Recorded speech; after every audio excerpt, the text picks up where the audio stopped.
Good day, fight fans. I hope you're all doing well. You should be doing well because finally the big day is upon us. The big welterweight showdown that we've all been waiting for is happening Saturday at the T-Mobile Arena in Las Vegas. And I'm talking, of course, about a big fight between Terence Crawford and Errol the Truth Spence. If that's something that you're into and that you would like to hear how I break down the fight and maybe give your opinion in the comment section, stick around.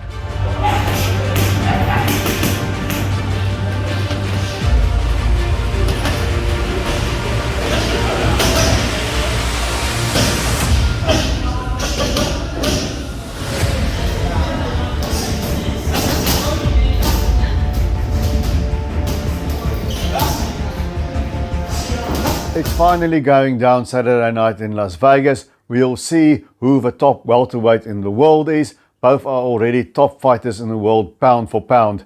On the one hand, we have a WBO welterweight champion, that's Terence Crawford. He's 39-0 with 30 knockouts, former lightweight champion, former junior welterweight champion, and defending his WBO belt against the unified IBF, WBC and WBA welterweight champion, and that's Errol Spence Jr., nicknamed The Truth, and he is 28-0 with 22 knockouts. We've got two southpaws here with high knockout ratios, and both are undefeated. Who is going to win and why? That is the big question. Now, Terence Crawford, I think, is the more accomplished fighter. If you look at his entire career, he was lightweight champion. He went to Scotland and dethroned Ricky Burns for a WBO belt, added the ring belt in that division when he defeated Ray Beltran, moved up to junior welterweight, cleaned out that division, became ring champion, and all four major sanctioning body belts he picked up there. And then he moved up to welterweight, won the WBO title against Jeff Horn, has made 6 defenses of those belts, or that particular belt, sorry. And the one fight that's always eluded him was the one against Errol Spence Jr. Now, Spence Jr., he won the IBF title when he battered Kell Brook in the UK. So both these guys can win titles on the road, but they'll be at a neutral venue on Saturday. And then he defended that belt 6 times, and on the way he picked up the WBC belt against Sean Porter and the WBA belt against Yordenis Ugas. Now, who is going to win here? Now, let's look at the pros and cons. If we look at Terence Crawford, he's listed as a southpaw, and he definitely prefers fighting in that southpaw stance. That's what he did when he became the first man to stop Sean Porter. And Spence, on the other hand, eked out a split decision against Porter. But what is going to happen here? I think Spence is the bigger, stronger welterweight, because Terence Crawford comes up all the way from lightweight. Spence is the taller fighter. He's 5'9.5", and Crawford is 5'8". So I think he's the stronger physical welterweight of the two. He's got a good outside game, he's got a good jab, he's got a good inside game. He can do it all, more or less. Then if we look at Terence Crawford, to me he's slightly more versatile. I think he's a slightly more athletic, fluid, a little better on his feet. He's listed as a southpaw, but he can switch it. He can change to righty and fight that way effectively as well, which is not something that Spence does. Now, Terence Crawford, if I have to look at the chinks in his armor, he's a bit of a slow starter. It takes a while to get going. He'll sort of start slowly as the rounds go by. He'll figure his opponent out, and then he'll start putting the pedal down, and he'll start taking his opponent apart. And he's on a 10-fight knockout streak as well. He eventually figures out his opponent, and when he does that, he hurts them and he takes them out. He's a very, very good finisher. I think more so than Errol Spence Jr. is. He also has his fair share of knockouts. But then again, you know, he couldn't take out the smaller Mikey Garcia. Danny Garcia went the distance. Sean Porter is a handful for everybody, and Spence managed to score a knockdown, and that sort of just got him over on the cards. It was very even with Crawford slightly pulling ahead against Porter before he took him out.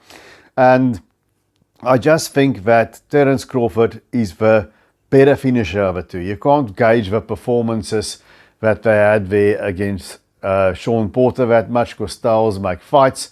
But they also both had Kell Brook, but Crawford was more impressive against Kell Brook, but that was also later in the game, right? But then you can also argue that Kell Brook was coming off a beating against Gennady Golovkin when he fought Spence. But, you know, if I look at sort of a level of performance against the same sort of opponent, you use several opponents to compare. I think Crawford's performance level, the eye test is just a little bit better to me than Errol Spence Jr. And then there's another thing about Errol Spence that worries me a bit. You know, we know he had that very bad car accident, and then when he was going to fight Manny Pacquiao, there was an eye injury, and then Yordenis Ugas ended up beating Pacquiao, and then Spence eventually beat Ugas. And if we look at the last fight against Yordenis Ugas in the 6th round, that was a very, very wonky round for Errol Spence Jr. You'll recall that Ugas caught him, knocked out his mouthpiece, and then on these pre-fight shows, Spence says, yeah, he was, you know, his mouthpiece was falling out. He was worried about his teeth in what he hurt in the accident. But it was strange. If you go and look at the video of that 6th round, his mouthpiece drops, and then it's almost like he forgets that he's in a fight, and he starts looking around for his mouthpiece. And then Ugas obviously nails him again. And then Rodens calls a break in the action for mouthpiece as the inopportune time. But Ugas then, to me, he let his opportunity pass, despite what the referee.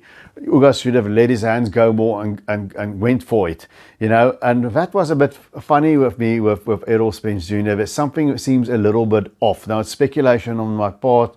I'm not a doctor or a neurologist, but I just wonder whether that accident didn't damage him ever so slightly. Because usually when a fighter acts that strangely when he gets hit, it can be sort of like Mike Tyson when he was on the floor against Buster Douglas in Tokyo, where instead of getting up, he was sort of going around looking for his mouthpiece. It's got to do with concussion. It's sometimes got to do with a fighter who's not used to having adversity and being hurt. It could be that too.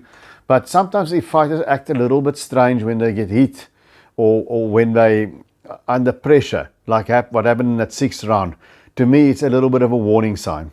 But I could be wrong. Now, it could be that Errol Spence Jr., and I think what he should do, he should put on intelligent pressure on Terence Crawford. He should work that body, and he should try and muscle him on the inside. But he's got to be careful not to run into something. So Errol Spence Jr. should use his superior strength and size as much as he can against Terence Crawford. Because Spence, here's an interesting stat. Spence is 5'9.5". Crawford is 5'8", so he's a shorter man. Now, Spence has got a reach of 72 inches. Now, Floyd Mayweather is also 5'8", like Terence Crawford, and he's got a reach of 72 inches, like Errol Spence. And I can't remember which Mayweather opponent it was, but one of them said that the thing about Floyd Mayweather, he's got a long reach for his height. Right, so he's got disproportionately long arms, and you think if you go by your gut feel that you're out of his reach, and then he nails you because of his arms being long. Now, Terence Crawford is the same height as Mayweather. Mayweather's got a 72-inch reach like Spence has, but Crawford's got a 74-inch reach, just about 2 inches extra, about 5 centimeters extra. So the thing that goes for Floyd Mayweather, the proportional reach to height, also goes for Terence Crawford. And if you look at Terence Crawford, once he figures out his opponents, he finds a way to nail them, whether with a right hook or the left uppercut from this side, like he eventually nailed Sean Porter. He finds a way. He places his punches very well, and he's got a knack of making his opponents walk onto a punch or hitting them from an angle where they don't see it coming. He has that way of just catching people flush in a way that they don't expect it, and then he's a very good finisher. Not in that way of going balls to the wall and just letting your hands go. He takes another angle and he picks his shots clinically, and he gets his opponent out of there. If Spence sort of has a wonky moment like he did there against Ugas in the 6th round, if he has that against Crawford, Crawford is going to take him out. I'm pretty convinced of it. But it could have been just one of those moments. They said they fixed the mouthpiece, now it's a different mouthpiece. Maybe it was just that he thought he was going to lose his teeth because they had to set it after the accident. But, you know, I don't know. So my gut feel, from the beginning, when this fight was discussed and we were moaning and bitching about the Heiser fight not happening, I've always said I think Terence Crawford beat Errol Spence Jr. And you know what? Nothing's changed. I still say that. I'm not going to bet the house on it, but I think Terence Crawford is my guy in this fight. I think it's going to be a terrific fight. It could well be that Errol Spence is just too strong for him, because he's definitely a more natural welterweight. Ugas is a very big welterweight. You could see how Spence was able to just overpower him after that wonky second round, or wonky sixth round. And so Spence is definitely the stronger, more physically stronger guy in there. But boxing isn't really like that.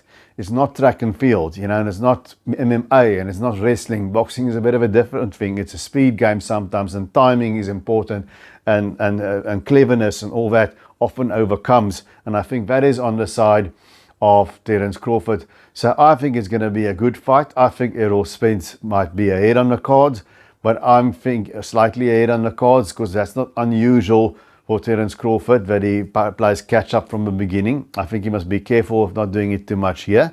But they're not at the AT&T Stadium in Texas. It's not Errol Spence's house, and they are not in Omaha, Nebraska. It's not Terence Crawford's house either. They're in Las Vegas. They should be sort of neutral. You know, these judges these days, they saw a terrible decision the other night with Maxi Hughes and George Kambosos.